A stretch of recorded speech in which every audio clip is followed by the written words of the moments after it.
Hello and welcome to our first video with a audio overdub.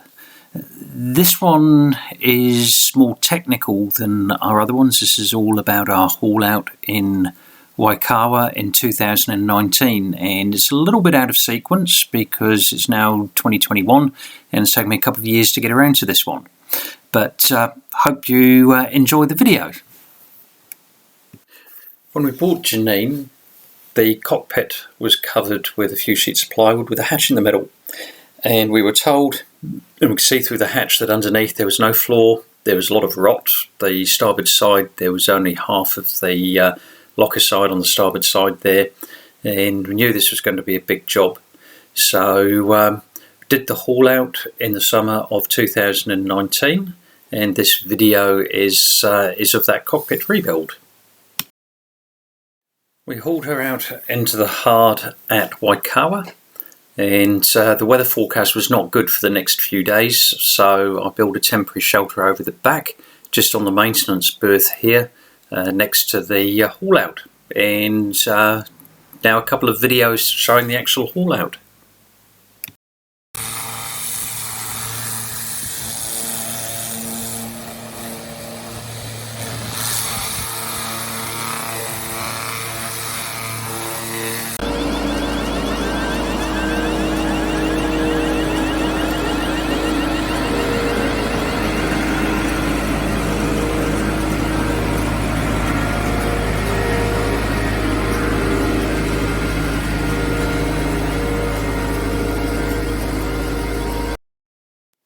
Once we were safely in the cradle, I started to cut the plywood off. I did this very carefully with a skill saw, making sure I got the right depth.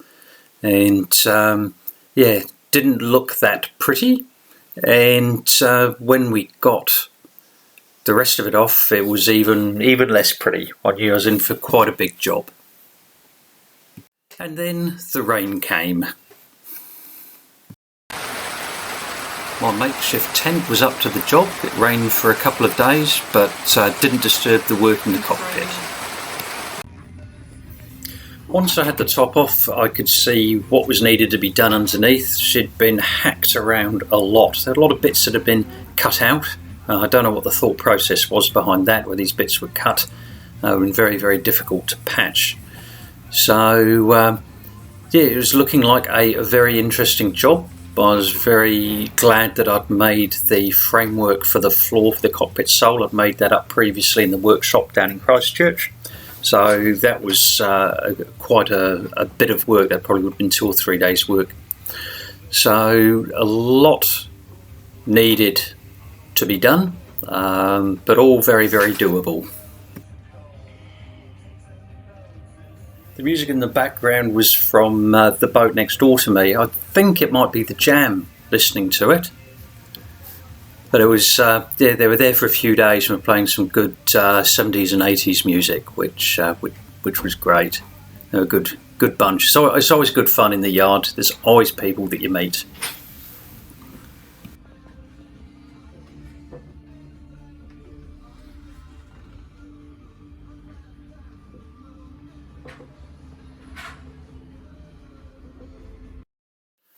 After that first couple of days of rain, it cleared up nicely, and I was very well set up with a workbench with 2 vices on the back of my trailer.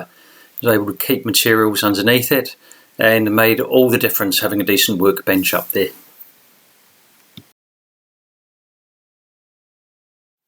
These next few photos show the framing going in on the starboard side.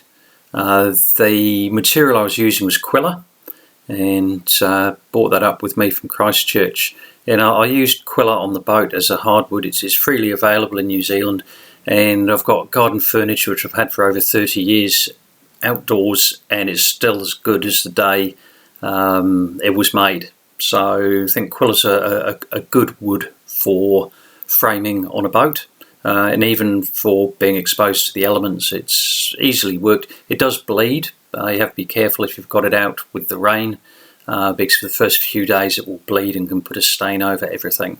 But for internal framing, absolutely perfect, and very cheap as well. Well, good price.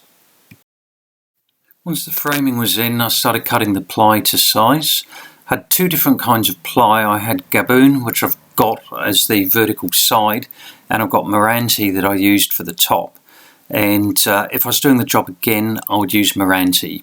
It's a lot easier to work. The Gaboon got very fluffy and didn't appear to be nearly as hard as the Meranti. So Meranti would be my ply of choice for any other work that I do on the boat.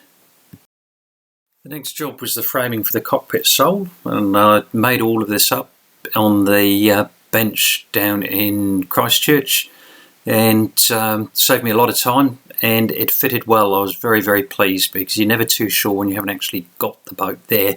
However well you've measured it, there's always that little chance that you've made it slightly too big and that it won't fit.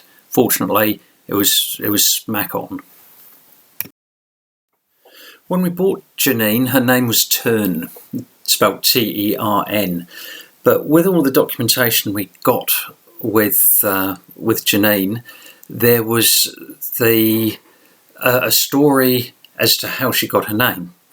Now, originally it came from a book by a French author called Albert Camus, and in the book there was a character, a lady called Janine, and at one point in the book she's lying on her back looking up at the thousands of stars and dreaming about what she could do.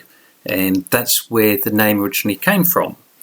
And now on this picture, we actually found the original name on the side of the boat. You can just see it in the light there, but we tried to use the same script for her new name when we put the new name on after this refit. Janine was built in 1976 in Plymouth in the UK, and she was built to Lloyd's specifications and had inspections throughout the layup of the hull. And it's made of polyester fiberglass, and she's 1/2 inch thick.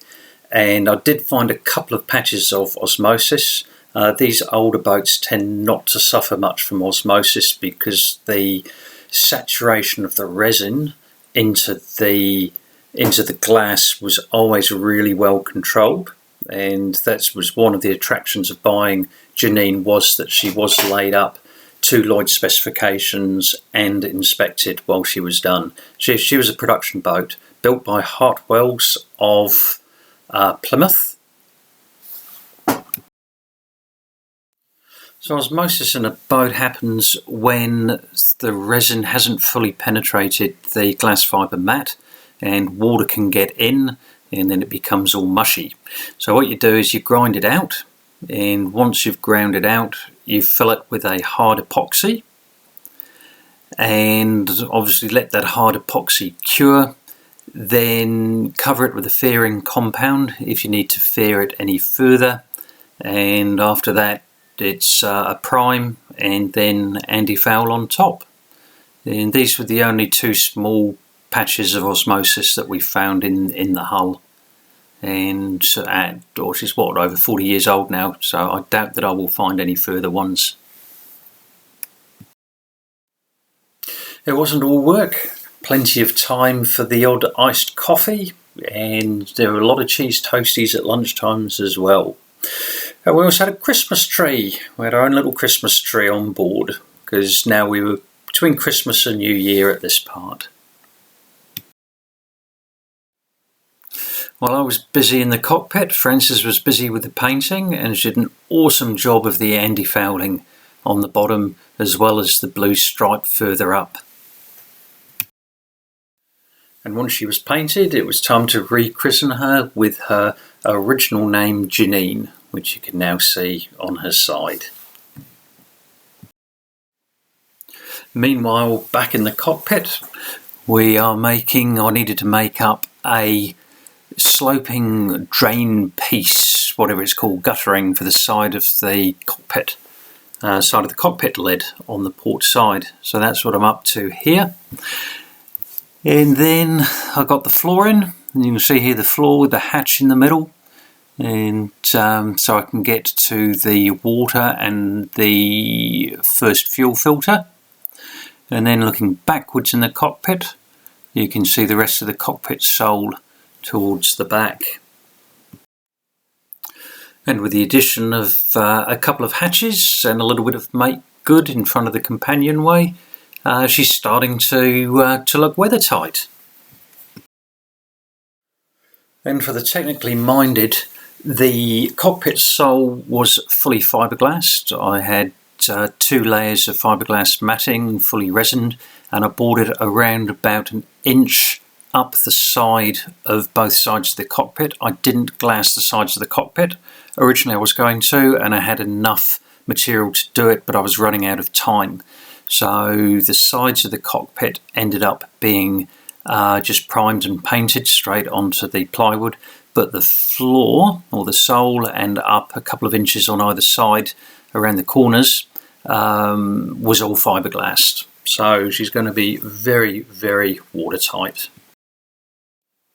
And then finally a coat of white paint and some Seekins Ceatol on the woodwork, and she's starting to look like a real boat again.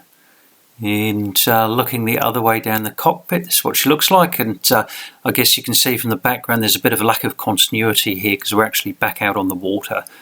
This painting was done while we were on the Heart, but I didn't take any photographs of it then.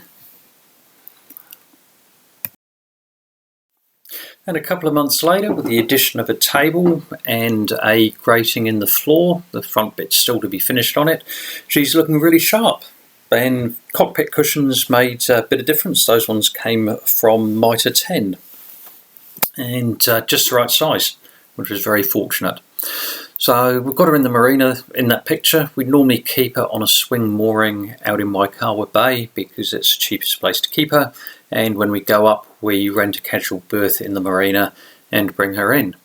So this was the biggest job on Janine. There's a lot of other stuff inside to do. It's all cosmetic. This was really the main job to be able to get her functional. Well, I hope you've enjoyed this video. It's a bit different to my other ones, this one being far more technical. And hit the subscribe button, and then you will get notifications of next video that I put up. And thank you for watching, and look forward to seeing you on our next video.